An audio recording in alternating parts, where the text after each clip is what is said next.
Senhor, eu peço, não quero me esconder atrás das minhas faltas, encobrindo erros meus. Perdão, Senhor, suplico, quebrei a tua lei, feri teu coração, te entristeci, eu sei. Segura agora minha mão, ajuda-me, Senhor, dá força para eu prosseguir e a paz Do teu perdão. Perdão, Senhor, se eu errei. Perdão, Senhor.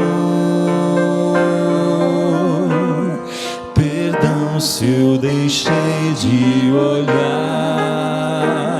só para a cruz. Eu quero te entregar a alma e o coração.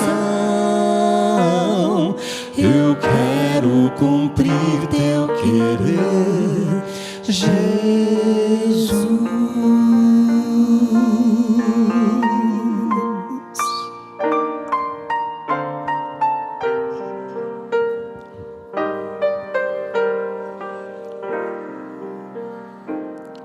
Perdão, meu Pai, por tudo de errado que eu fiz, por ter me afastado dos ensinos teus para mim.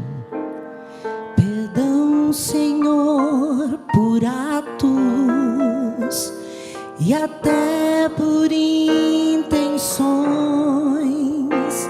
por ter me aquecido no fogo das paixões. Eu sei que a tua graça jamais me deixará. O teu amor infindo me purificará.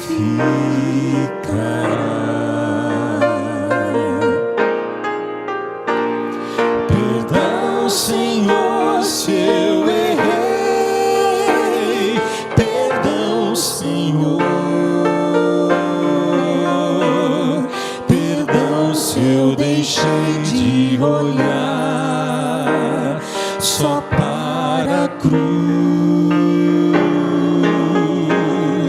Eu quero te entregar a alma e o coração. Eu quero cumprir teu querer, Jesus.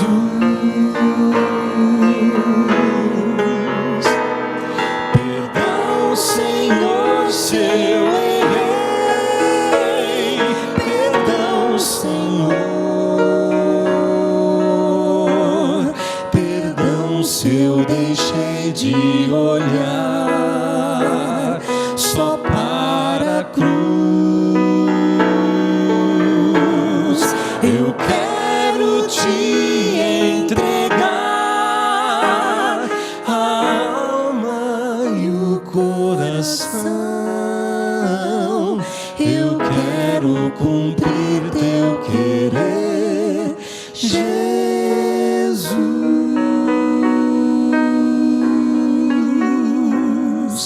Eu quero cumprir teu querer, Jesus.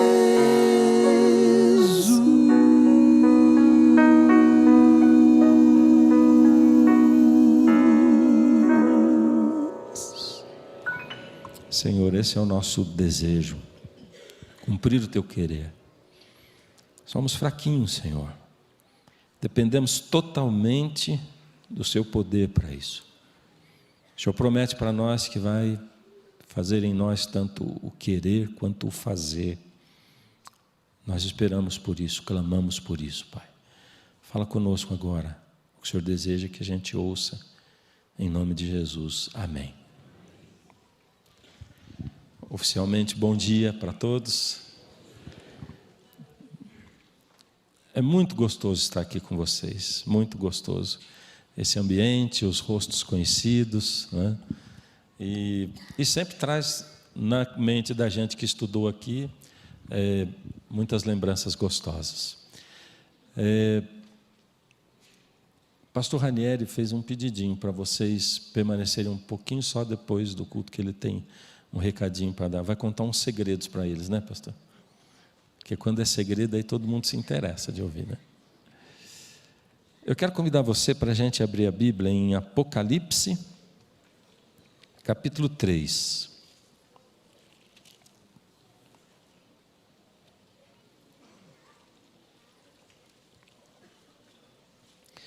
Há pouco tempo eu me debrucei mais em cima desse tema aqui, e aí meu coração ficou cheio disso, e eu queria compartilhar com vocês.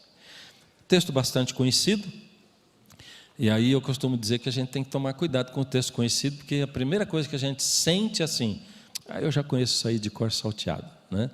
E a gente perde os detalhes. Então vamos lá, prestando atenção nos detalhes. Do verso 14 em diante: ao anjo da igreja em Laodiceia escreve: estas coisas diz o Amém, a testemunha fiel e verdadeira, o princípio da criação de Deus. Conheço as tuas obras, que nem és frio nem quente. Quem dera fosses frio ou quente. Assim, porque és morno, e nem és quente nem frio, estou a ponto de vomitar-te da minha boca. Pois dizes: estou rico e abastado, e não preciso de coisa alguma, e nem sabes que tu és infeliz, sim, miserável, pobre, cego e nu. Aconselho-te que de mim compres ouro provado no fogo, para te enriqueceres, vestiduras brancas para te vestires, a fim de que não seja manifesta a vergonha da tua nudez, e colírio para ungires os olhos, a fim de que vejas. Eu repreendo e disciplino a quantos amo. Sê, pois, zeloso e arrepende-te. Eis que estou à porta e bato. Se alguém ouvir a minha voz e abrir a porta, entrarei em sua casa, cearei com ele e ele comigo. Ao vencedor dar-lhe-ei sentar-se comigo no meu trono, assim como também eu venci e me sentei com meu Pai no seu trono. Quem tem ouvidos, ouça o que o Espírito diz às igrejas. O que você diria se eu começasse dizendo assim: a mensagem que eu tenho hoje para dar para vocês, o próprio Senhor Jesus me deu para falar para vocês hoje, nesse dia, para a igreja do UNASP. Obrigado pelos améns. Enquanto outros pensariam: como é que Jesus deu para ele isso aí, né? Foi sonho, foi visão, como é que foi isso aí? Mas o texto é autoexplicativo, né?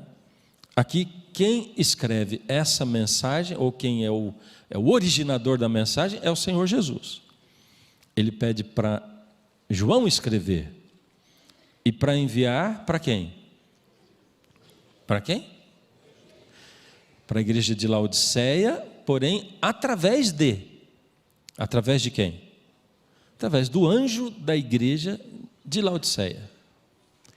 O que é esse anjo? Bom, anjo, essa palavra angeloi, ela significa um mensageiro. Jesus, por exemplo, quando ele se refere a João Batista, citando Isaías, aí Jesus fala assim: olha, como diz lá em Isaías, sabe quem é João? É esse de quem está escrito lá, olha: eis aí envio diante da tua face o meu mensageiro. E ele usa a palavra angeloi, para um mensageiro humano, ou um anjo humano, ou um humano anjo. Angeloi pode ser usado para o anjo mesmo lá do céu, ou para um anjo humano. Nesse caso, João Batista era um anjo, um mensageiro humano. Aliás, todos nós somos convidados a sermos anjos humanos. Já ouviu alguém dizer: você foi um anjo na minha vida, você é um anjo, né? Esse sentimento, puxa, é muito gostoso a gente saber que pelo menos um momentinho ou outro provocou esse sentimento em alguém. Você é um anjo. João Batista era esse anjo, foi preparar o caminho do Senhor.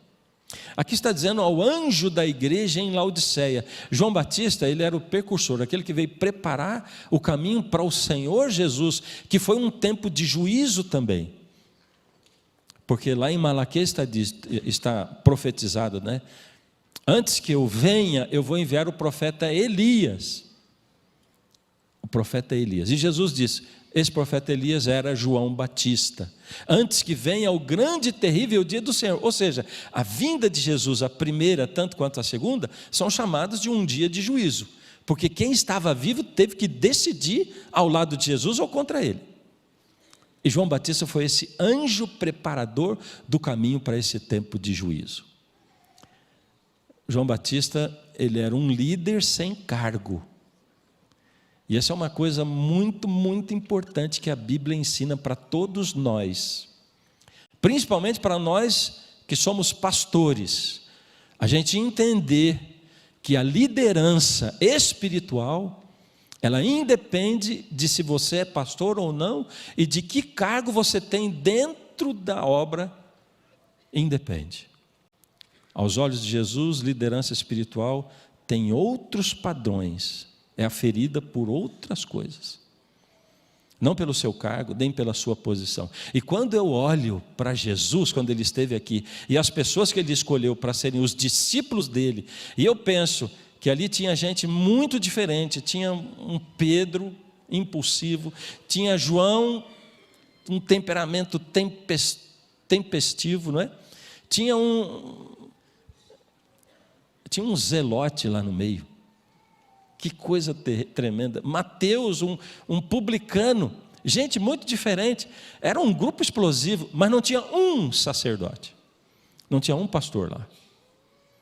Tinha um monte de gente complicada, mas talvez os sacerdotes e os pastores fossem complicados demais para ele poder chamar para ser discípulo dele.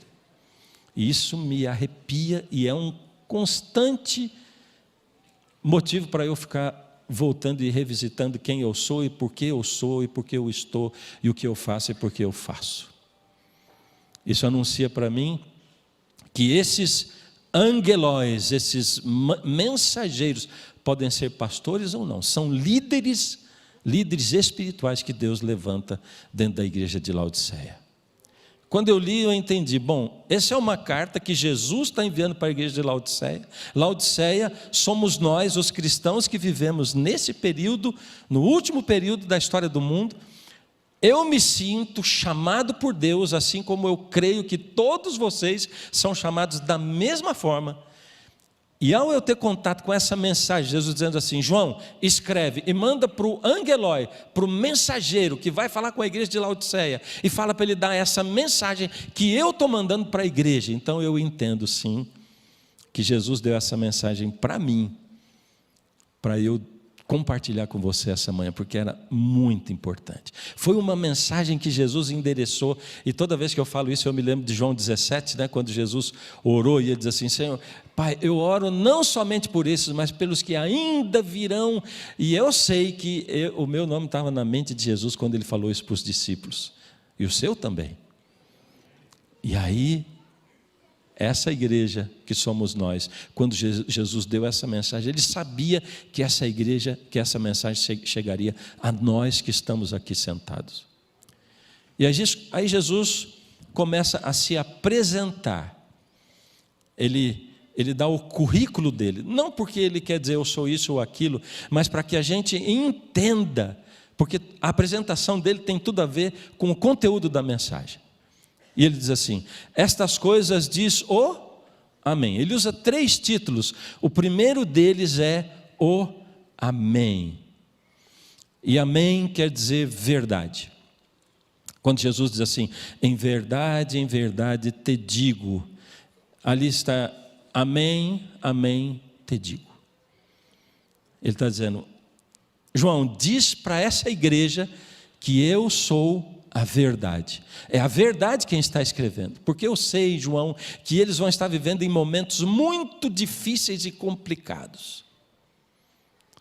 Muitas e muitas filosofias, fora da igreja e dentro da igreja também, muitas, confundindo a mente deles, fazendo com que eles fiquem se fazendo perguntas o tempo todo, e muitas vezes sem conseguir se situar dentro daquilo que é a palavra de Deus. Então diz para eles, para Laodiceia, para a minha igreja, que quem está falando com eles é aquele que é a própria expressão da verdade. Eles podem confiar. Eu sou a verdade. Essas coisas diz o Amém. Segundo título, a testemunha fiel e verdadeira. Eu acho muito interessante Jesus se apresentar como uma testemunha fiel e verdadeira. É porque mais na frente, e a gente conhece a carta, nós lemos, mas a gente já conhecia, né? Mais na frente, Jesus vai começar a dizer para Laodiceia que o testemunho que ela tem sobre ela mesma não é verdadeiro. Entende? Então ele está dizendo, olha, diz para eles que o testemunho que eles têm sobre eles não é verdadeiro. O que eles pensam de si mesmo. Mas diz que aquilo que eu penso sobre eles é que é a verdade. Eu sou a testemunha fiel e verdadeira. Fala para eles não se basearem no que eles sentem ou pensam a respeito de si mesmos, porque isso não é verdade, é um caminho errado. Eles estão caminhando, seguindo um caminho que eles acham que é certo, mas é errado. O que eu penso sobre eles é que é a verdade. Avisa, porque eles estão anestesiados. Eles estão andando como que num sono profundo, caminhando assim, sonambulando pelo meio da vida, pensando alguma coisa que eles não são. Então diz para eles prestarem atenção no que eu estou dizendo sobre eles, porque eu sou a testemunha e fiel e verdadeira. E o terceiro título, o princípio da criação de Deus. O princípio da criação de Deus é porque a mensagem dele é tão dura que lá no finalzinho ele diz assim, olha, presta atenção, eu estou falando isso aqui para você, mas saiba que eu repreendo e disciplino somente as pessoas que eu amo. Entende? Todos que eu amo, eu repreendo e disciplino. Está entendendo? Por que eu estou repreendendo? Ou seja, a carta que ele está dando para nós, a mensagem para você e para mim, é uma carta de repreensão. E como a mensagem é dura, ele está dizendo assim, quem está dando não esqueça, é o princípio da criação de Deus. Porque pode ser que a minha mensagem para você seja tão dura que você se sinta destruído por dentro. Pode ser que ela vá te chocar tanto que você vai se sentir destruído. Aliás, esse é o objetivo da minha mensagem, é que você sinta isso e entenda isso. Mas lembre-se que quem está dando a mensagem é aquele... Eu gosto de uma descrição de Jesus, marca aí o Apocalipse 3, mas ela está em Colossenses, capítulo 1. Se você gosta de abrir junto, vamos abrir lá. Se você gosta só de ouvir, não tenho nada contra isso também. Do verso 13 em diante, a descrição mais linda sobre Jesus, que na minha opinião está na Bíblia. Paulo dizendo assim, ele, Jesus, nos libertou do império das trevas e nos transportou para o reino do Filho do seu amor, no qual temos a redenção. Começou a falar de Deus, que nos transportou através do Filho, e dizendo, no Filho nós temos a redenção, remissão dos pecados, e agora ele vai começar a descrever Jesus. Jesus é a imagem do Deus invisível, o primogênito de toda a criação. Porque nele foram criadas todas as coisas, no céu, sobre a terra, as coisas visíveis, as invisíveis, sejam tronos, soberanias, principados, potestades, tudo foi criado por meio dele e para ele. Ele é antes de todas as coisas, e é nele que tudo que existe continua existindo. e depois diz que ele é a cabeça do corpo, que é a igreja. Ele é tão grande assim e continua sendo a cabeça do corpo, que é a igreja. Mas esse é o tamanho de Jesus. Ele está dizendo, então, faça com que ele se lembre, ao você dar a mensagem, ela é dura, deverá destruí-los por dentro, mas quem está dando a mensagem é o Criador, é o soberano, é aquele que mantém todas as coisas, e aquele que criou pode reconstruir o que porventura foi destruído. Se por acaso você vier a ser destruído por dentro pela minha mensagem, saiba que quem está aqui é aquele que pode reconstruir você, é aquele que pode formar de novo, fazer de novo, é aquele que pode fazer daquilo que foi destruído um melhor do que a versão anterior, todos os dias. É assim que Jesus se apresenta. E logo em seguida começa então a mensagem em si. Eu vou ficar só num pedaço dela, porque não dá para ver tudo. Mas o jeito que ele começa já não é muito, para nós maridos, é um jeito que até arrepia quando a gente lê. Porque ele diz o quê? Conheço as tuas obras. Conheça as tuas obras é quando você não quer contar uma coisa para a tua mulher, e você se prepara psicologicamente, você não está bem, diz, não vou contar, e você já entra disfarçando, e só de você falar, oi, ela já diz, o que é que você tem? E aí você diz, eu? Não tenho nada. E aí ela fala isso aqui que Jesus acabou de dizer, que é o quê? Hã? É isso aí, eu te conheço. É isso que Jesus está falando. Então quando eu ouço Jesus falar isso aqui, conheço as tuas obras, na mesma hora já me vem a minha mulher dizendo assim, eu te conheço. Não tem como fingir, não tem como atuar, não dá para você querer parecer. Eu conheço você, então eu vou começar a falar as coisas, mas lembra, eu te conheço. É incrível como é que a gente é como ser humano, né? Quantas vezes eu orando me pego, me justificando para Deus, que é uma das piores coisas que a gente pode fazer na vida, é se justificar para Deus, né? Senhor, eu errei, eu fiz isso, mas também, Senhor, esse mais também acaba com tudo, né? É eu tentando justificar uma coisa que é injustificável. Então ele está dizendo assim, eu conheço você, não adianta justificar, procurar resposta, eu sei quem você é, de fato, lá no fundo da tua alma. E há pessoas que vestem máscaras só na igreja e fora são outra coisa, há pessoas que... Mas tem gente que veste máscara o tempo todo.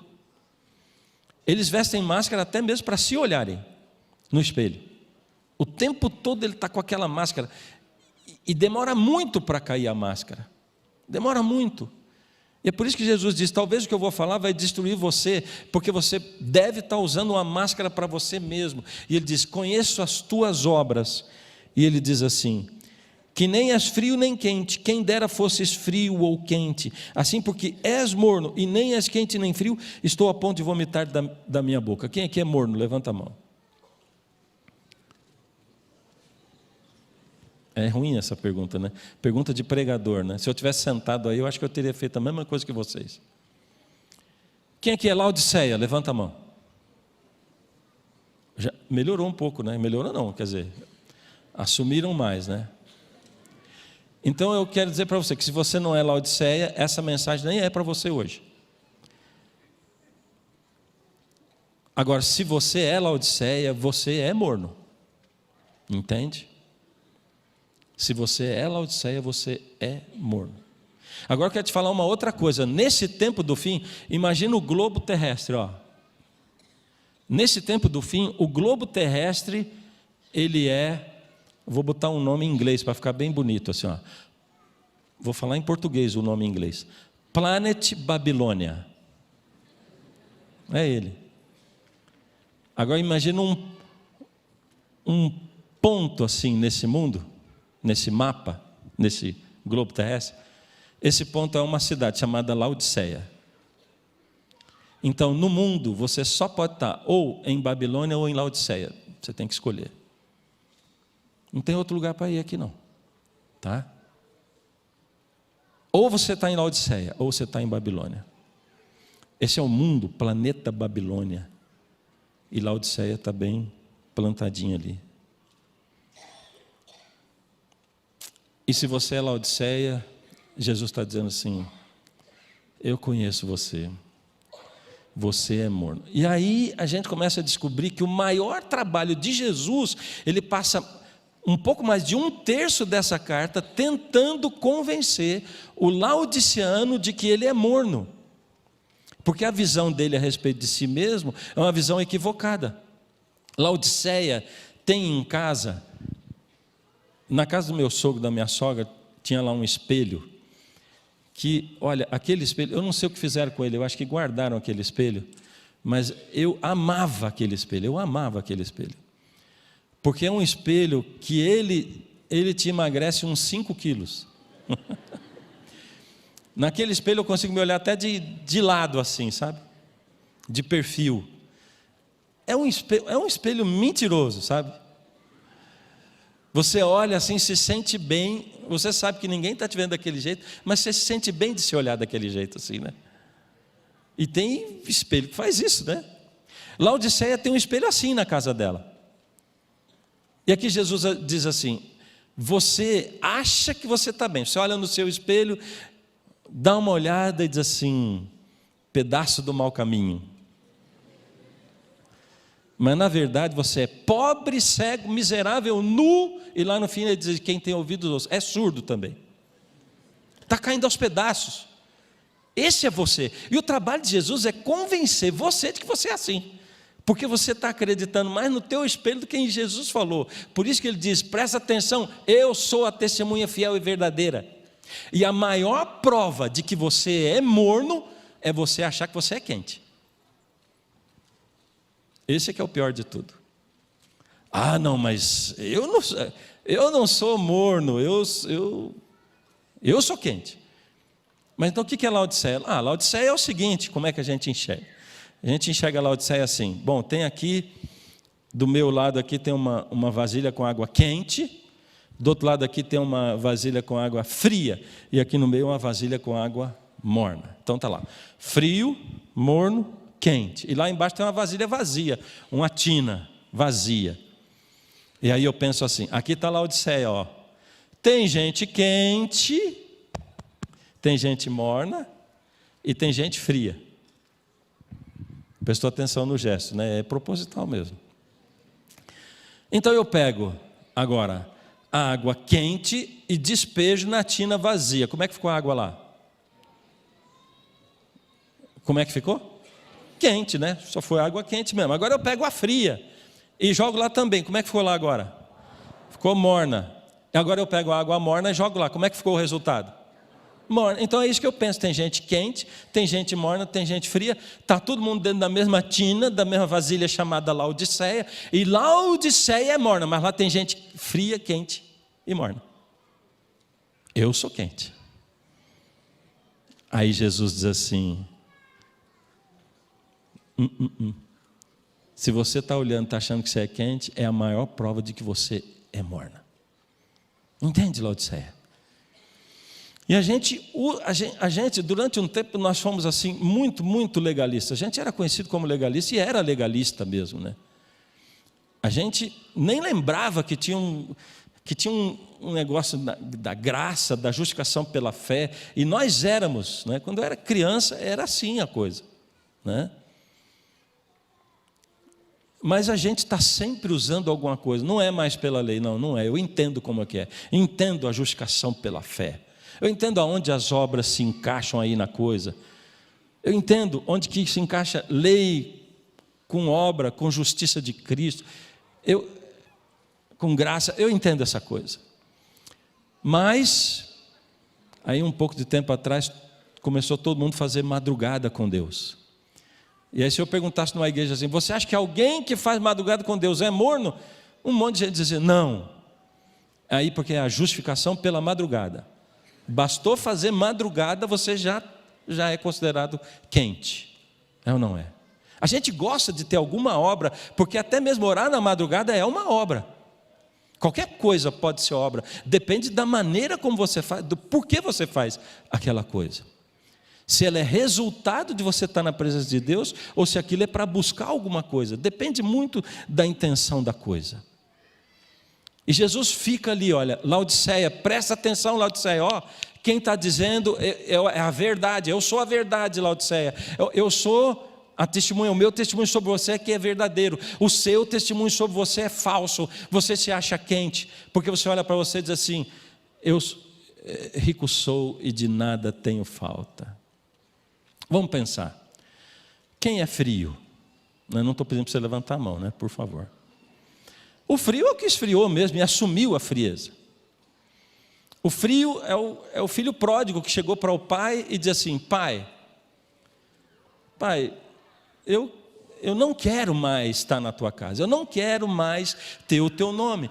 Pai, o teu nome de família não me representa, a tua igreja não me representa, estou fora, pai, não quero, não sou mais, não estou mais, estou indo embora e quero o teu dinheiro, a tua bênção.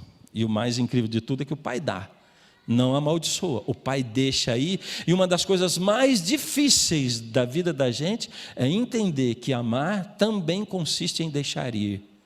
Como é difícil isso. E o pai deixou. E ele era frio. Ele era frio mesmo ou não? Aquele homem tinha 2 filhos. Um saiu de casa, largou tudo e assumiu que não queria mais nada. Ele era frio ou não? O outro ficou até o fim. O outro não largou do pai, o outro teve com o pai, ombro a ombro, sol a sol. O outro teve ali, não abandonou o pai, teve em casa. Esse aí assumia ainda a identidade do pai, o nome da família, era ele. O outro era frio, esse era? Você vê como é que a coisa fica assim? Morno quente, quente morno. É por isso que Jesus diz assim, quem dera fosses frio ou quente. Porque embora frio seja muito ruim, é menos pior do que morno. Porque no final, o frio estava na festa do pai e o morno estava fora. No final, o frio estava na festa e o morno estava fora. Porque é muito mais difícil um morno se salvar do que um frio. Ouvir de novo a voz do Espírito e voltar para casa. E um dia eu ouvi isso de um psicólogo. Ele diz assim, a gente prefere muito um frio a um morno. Ou um morno a um frio, não é mesmo? A gente olha para os jovens da nossa igreja e diz assim, pelo menos estão aqui, né? Eles estão fazendo tudo o que eles querem, mas pelo menos eles estão aqui. Aí Jesus diz o contrário. Quem dera você fosse frio ou quente. O que eu quero que você seja é quente, não frio. Mas o frio ainda é menos pior. Você entendeu? Se o frio é aquele que abandonou, então quem que é o morno? Porque rico sou e de nada tenho falta. É a expressão pura do jovem rico. Que foi para conversar com Jesus, não porque ele queria saber como ganhar a vida eterna. Que é o que ele perguntou. Ele perguntou isso, mas ele não queria saber isso. O que ele queria saber é outra coisa. Ele levou no bolso o passaporte espiritual dele e ele só estava esperando o momento de dar para Jesus carimbar. Ele queria saber assim, Senhor, desse jeito que eu estou aqui, tá bom, não tá? Dá para eu ir para o céu, não dá, Senhor? Eu sou envolvido com a igreja, eu devolvo meus dízimos, eu dou oferta, eu não tenho problema nenhum, eu assumo a identidade da igreja, eu tenho cargo lá na igreja, eu dou minha vida, eu nunca saí da igreja, Senhor, eu estou lá, eu sou um defensor da verdade, eu sou zeloso, Senhor. E ele ficou só esperando, Senhor, o que devo fazer para dar a vida eterna? E Jesus foi na dele e diz assim, conheces os mandamentos? Opa, isso eu tenho feito desde pequenininho. O passaporte já saiu do bolso já. Aí na hora de carimbar, Jesus diz assim, só falta uma coisa. Tudo. Porque você está fazendo todas as coisas pelo motivo errado. Porque eu estou fora do seu coração. Dentro do teu coração tem as regras, dentro do teu coração tem as tradições, dentro do teu coração tem o teu dinheiro, mas eu não estou lá. E esse é o pecado de Laodiceia, porque Jesus assim, arrepende-te. Do quê? Laodiceia tem que se arrepender de deixar Jesus do lado de fora do coração. Que diz, eis que estou à porta.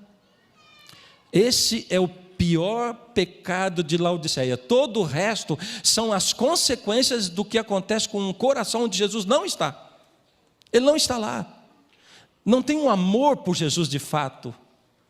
Não tem um calor que acolhe Jesus, não tem prazer de estar na presença de Jesus. O amor que flui de um coração onde Jesus está, não flui para a família, não flui para a esposa, não flui para os filhos, não flui para as pessoas que estão ao lado. Esse é um coração morno, que não sai da casa do pai, e que quando o filho frio volta, diz assim, que é fácil assim, é? É fácil assim? Passei minha vida inteira aqui, é fácil assim? Gente, olha, cada vez que eu leio isso aqui e eu prego isso aqui, eu fico me revisitando. Os meus motivos, por que eu estou aqui? O que eu estou fazendo? Como é que eu me considero? E Jesus diz assim, o primeiro passo para você ser redimido é você entender que você é morno. E a prova maior disso é você achar que você é quente. E a história do filho pródigo, do jovem rico, diz que ele abaixou a cabeça e foi embora. É porque ele era muito rico, não dava para abrir mão de um monte de coisa que ele tinha. Dentro do coração dele, na vida dele. Ele era o retrato da elite religiosa daquela época, da qual eu faço parte. Entende? E o que é ser quente, então? O que é ser quente? Eu separei uns textos aqui, está no meu celular, mas vamos lá, espero conseguir enxergar. Outro dia eu estava tentando maximizar a Bíblia, assim. Você já fez isso também, né? Não fui o único. Se você fez, você está no caminho já, viu? Agora o seguinte, eu apertei um negócio aqui que não era para apertar, vou ter que achar o texto de novo, tá? Enquanto vocês esperam aí. Enquanto isso, vou perguntar, você também digita com 2 dedos só? Esses aqui, não esse aqui? Já achei, não preciso mais encher linguiça. Efésios 4, de 12 a 15. Querendo o aperfeiçoamento dos santos para a obra do ministério, para a santificação do corpo de Cristo, até que todos cheguemos à unidade de fé, ao conhecimento do Filho de Deus, a homem perfeito, à medida da estatura completa de Cristo. Esse aqui é o objetivo, esse é o quente. Aliás, esse é onde Deus quer que a gente chegue, né? Esse é o alvo. Onde que Jesus quer que a gente... Até a medida da estatura completa de Cristo. E quem aqui já chegou lá? Já está na estatura completa de Cristo? Perfeição do caráter de Cristo está lá? Eu preciso baixar minha mão, porque eu não cheguei também não. Aliás, a vida da gente que é pública é um livro aberto, né? E não é assim decepcionante isso? Que você passe a vida na igreja e Deus diz assim, você tem que alcançar a santidade. Aqui nós seres humanos somos assim, ó, quando você está no pecado é lá no fundo do mar, né? Aí a santidade está lá no céu. Quando você aceita Jesus, Ele justifica você, a justificação ela acontece num segundo, e Jesus te tira e bota numa plataforma em cima do mar. Essa plataforma é a lei de Deus. Antes você olhava a lei de Deus por baixo. Ela era o teu alvo. Impossível guardar a lei. Aceitei Jesus, Ele já te botou por cima. Você foi justificado. Os teus erros, eles foram... Jesus tornou você justo pelo mérito dEle, não pelo seu. Mas aqui ainda não é o lugar, porque Ele pretende que eu chegue lá. e esse percurso leva a vida inteira, é que é chamado de santificação. Então, o que é ser quente? É estar lá, porque se for estar lá, eu vou dizer para você, estou desanimado de mim mesmo.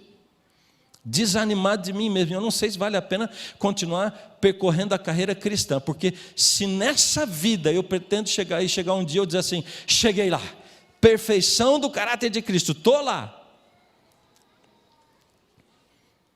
Pelo que eu vivi até agora, nesses 60 anos, não vai dar. Eu nem acho, não vai dar. E é desestimulante isso. É eu olhar para uma coisa impossível, é eu me sentir um hamster espiritual. Corre, corre, não sai do lugar, a paisagem é sempre a mesma, mas você está correndo, gastando a sua energia para não sair do lugar. Então deixa eu ler um outro texto. Bom, esse que eu li foi Efésios, né? Deixa eu ler um texto aqui do Parábolas de Jesus. Cristo aguarda com fremente desejo a manifestação de si mesmo em sua igreja, quando o caráter de Cristo se reproduzir perfeitamente em seu povo, então virá para reclamá-los como seus. Melhorou ou complicou mais? Quando o caráter de Cristo se reproduzir perfeitamente. Como é que é o caráter de Cristo reproduzindo perfeitamente? No mesmo livro está escrito, presta atenção. O coração honesto e bom, esse é o caráter perfeito ou não? Coração honesto e bom? Do qual fala a parábola, não é um coração sem pecado. Parece até contraditório. Pois o evangelho deve ser pregado aos perdidos. Cristo disse, eu não vim chamar os justos, mas os pecadores. Quem se rende à convicção do Espírito Santo é o que tem coração honesto. Reconhece a culpa e sente-se necessitado de misericórdia e do amor de Deus. Está entendendo? Começa a abrir uma luz para você. Coração honesto, não aquele que fica tentando se justificar diante de Cristo, não aquele que olha para o outro frio e diz assim, eu não saí do teu lado, não aquele que é o detentor da verdade, sendo que Cristo diz, eu sou a verdade, não você, você é Laodiceia, eu sou a verdade, a tua opinião sobre você não é verdadeira, é a minha opinião sobre você. Mas é aquele que tem o coração honesto. E aí eu consigo entender como que Davi era chamado o homem segundo o coração de Deus. É porque ele tinha um coração honesto. E cada vez que ele era confrontado com o pecado dele, ele dizia assim, eu pequei contra Deus. Senhor, eu te traí. Uma vez, uma pessoa confessou para mim que tinha cometido um adultério, era um membro de uma igreja. Ele era muito amigo meu, trabalhava assim próximo a mim, e ele diz assim, eu te traí. E eu diz assim, você percebe a diferença entre a tua confissão e a de Davi? Porque quando o profeta confrontou Davi, ele diz assim, eu pequei contra Deus, você não me traiu, você traiu Deus. Entende? Isso é o que a Bíblia chama de coração quebrantado, quando ela diz, o coração quebrantado Deus não desprezará. É aquele coração honesto que está disposto a entender que não chegou lá, que está pecando, que está precisando de ser justificado de novo e de novo, que está percorrendo a vida e que cai, mas que reconhece que caiu e que recorre àquele único que pode justificar a sua vida e torná-lo justo diante de Deus. É aquele que porventura não chegou ainda lá, mas é aquele que não desiste da luta. Ele está na luta, ele está lutando o bom combate da fé, que é o combate da comunhão. E embora ele suba e caia, diz, eu não vou desistir dessa luta, e não vou deixar de reconhecer que eu não sou nada, que eu sou um pecador, que eu não sou melhor que ninguém, e que eu preciso desesperadamente da graça de Jesus em mim. Esse é o coração honesto e sincero. Eu tenho um último texto para ler, e a gente vai terminar. Nesse último, ela diz assim, falando da parábola. Eita, já errei de novo aqui. Vamos de novo. Desculpa aí. Mas é falando da parábola do semeador. E ao falar da parábola do semeador, ele está descrevendo qual é a semente boa, que é a mesma coisa do que o coração honesto, do que o ser quente. E diz assim: a germinação da semente. Gente, de novo, desculpa, estou apanhando muito do celular, mas eu vou chegar lá. Próxima vez eu vou trazer escrito num papel. O camarada, quando ele é retrógrado, não adianta. Isso é tentar parecer o que não é, né? Então vamos lá. A germinação da semente representa o início da vida espiritual. E o desenvolvimento da planta é uma bela figura do crescimento cristão. Como ocorre na natureza, assim é na graça. Não pode haver vida sem crescimento. A planta precisa crescer ou morrer. Ou seja, eu preciso saber que eu tenho que crescer. Como o seu crescimento é silencioso e imperceptível, Senhor, eu não percebo que eu estou crescendo. Me dá desespero, porque parece que cada vez eu estou piorando, eu não estou melhorando, eu estou ficando pior. Ele diz, o crescimento é silencioso e imperceptível, mas constante. Assim é o desenvolvimento da vida cristã. Muitas vezes você não vai perceber, muitas vezes você vai se sentir regredindo, porque sim, às vezes você regride, às vezes você avança, o resultado daquilo é continuar crescendo, mas muitas vezes só Deus sabe. Nossa vida pode ser perfeita em cada fase do seu desenvolvimento. Prestou atenção? Perfeita em cada fase do seu desenvolvimento. Contudo, haverá progresso contínuo. Presta atenção. Você sabe o que é perfeito em cada fase do seu crescimento? É assim. Está falando do crescimento espiritual. Está falando de aperfeiçoar o caráter, de ir até a medida da estatura do caráter de Cristo. É um crescimento imperceptível, constante, altos e baixos, mas assim, a planta pode ser considerada perfeita em cada fase do seu crescimento. O primeiro filho que eu assisti nascer foi o segundo, porque o primeiro não deixavam no hospital onde ele nasceu. No segundo, nasceu lá no Hospital Silvestre, eu pude assistir o nascimento dele. E a gente estava esperando, eu não sei como é que está o ultrassom hoje, faz tempo que eu não vejo um ultrassom, né? Mas na nossa época, gente, eu vou dizer para você, era o seguinte, o médico chegava, mostrava um garrancho, dizia assim, aqui é a cabecinha dele, e você ficava olhando assim, agora, isso é a cabeça, você imagina um órgão sexual da criança. Então ele diz assim, é uma menina, a gente estava esperando uma menina. Aí estou eu lá com a minha esposa, um panão assim, dividindo um lado do outro. O neném nasce, o médico diz, nasceu, é um lindo menino, e ele pegou o neném, trouxe para ela, colocou do lado dela, enquanto eu estava estarrecido ainda, e quando ele pôs, ela estava cheia de lágrimas nos olhos, assim, obrigado meu Deus, ele é perfeito. Você sabe como é que é uma criança perfeita quando nasce, não sabe? Não anda, não fala, não se alimenta sozinho, é careca, é banguela. É disso que Jesus está falando, entende? A planta pode ser considerada perfeita em cada fase do seu crescimento. Com 5 anos ele era perfeito, com 10, e agora que ele tem 30, ele é perfeito. Porque ele sempre foi perfeito, em cada fase do crescimento dele. E se Deus não lançar esse olhar, olha, a minha esposa recebe um monte de desenho de criança.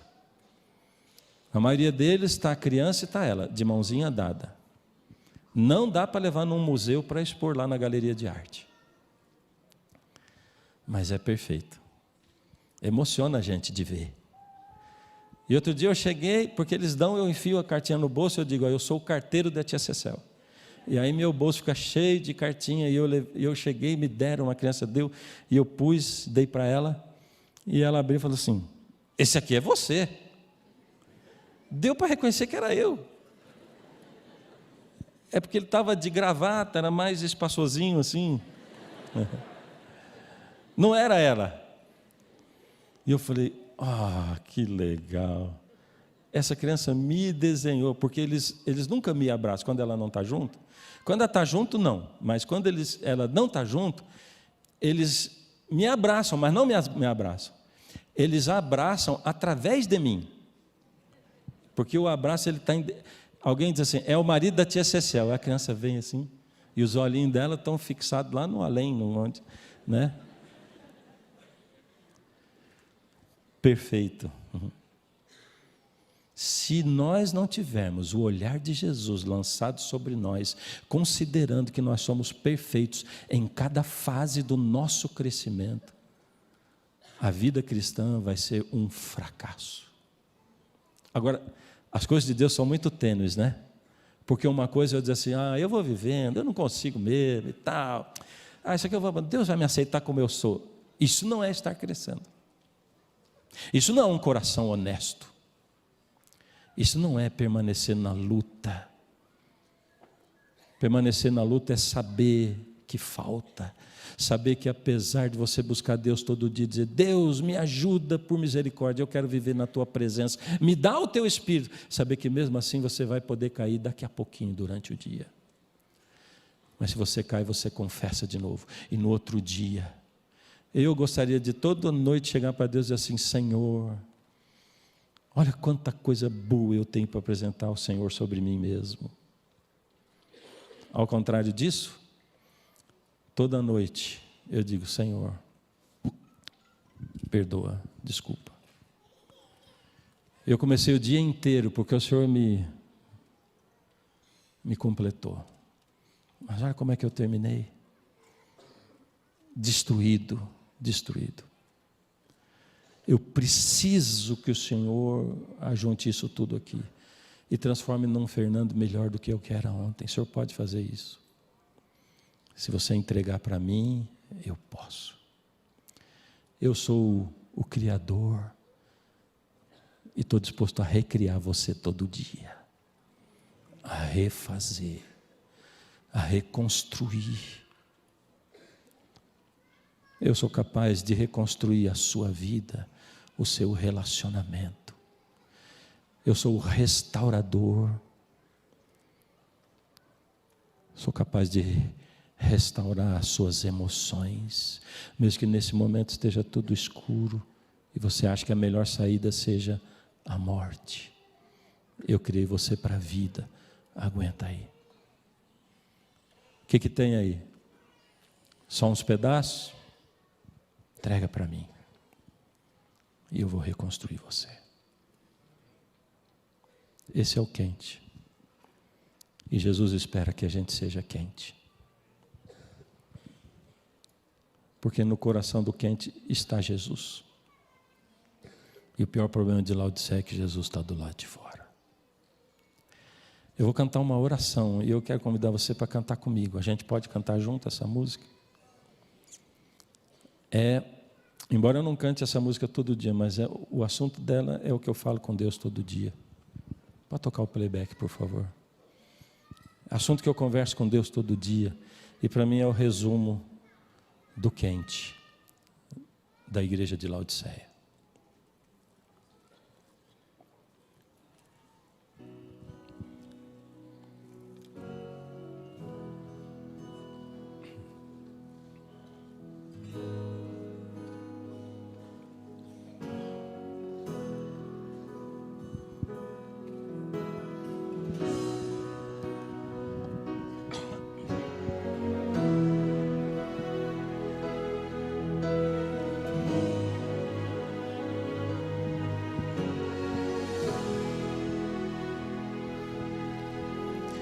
Triste estou por ter perdido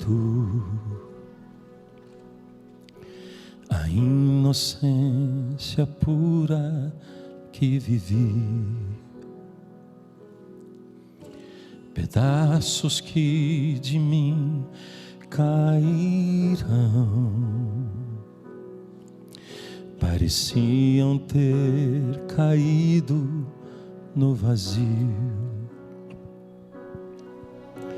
mas Deus ouviu, canta, quando eu clamei, quando pequei,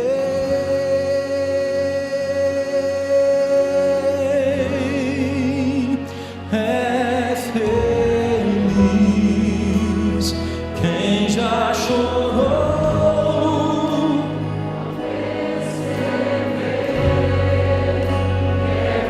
Coração quebrantado,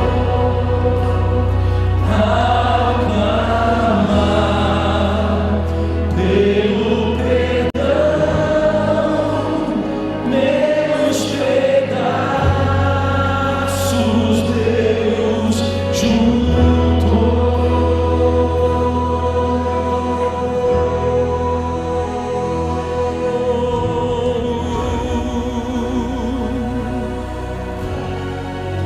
Por que caminhos você tem andado? Não se decepcione com as derrotas aparentes, passageiras. Jesus é quem dá a vitória para nós. Tão longe caminhei sem ter Deus, até o respeito próprio eu pedi, tentando procurar saídas, na mesma armadilha eu caí, mas Deus ouviu, graças a Deus, quando eu clamei, quando pequei, vai com força, é feliz quem já chorou ao perceber que é pecador, ao clamar pelo perdão, meus pedaços Deus juntou.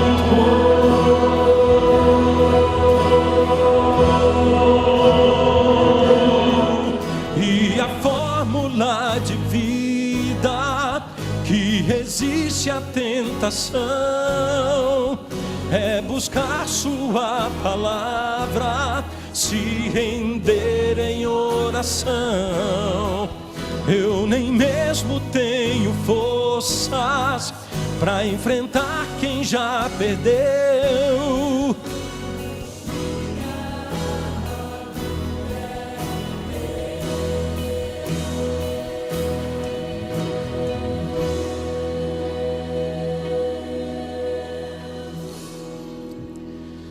É feliz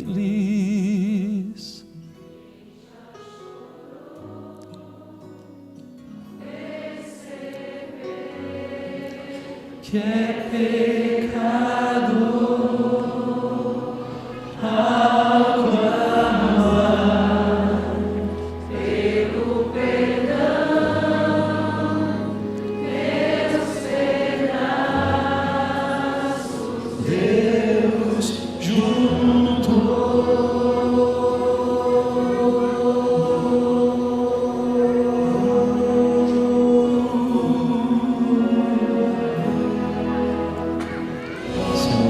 Precisamos que o Senhor junte hoje. Precisamos, Senhor, que o Senhor opere em nós esse desejo de arrependimento, de busca. Que o Senhor opere em nós, Pai, ideia, esse conceito de que ainda não está bom, mas também a ideia de que o Senhor é o único que pode completar aquilo que falta, e de que nós dependemos totalmente do Senhor e de nada mais.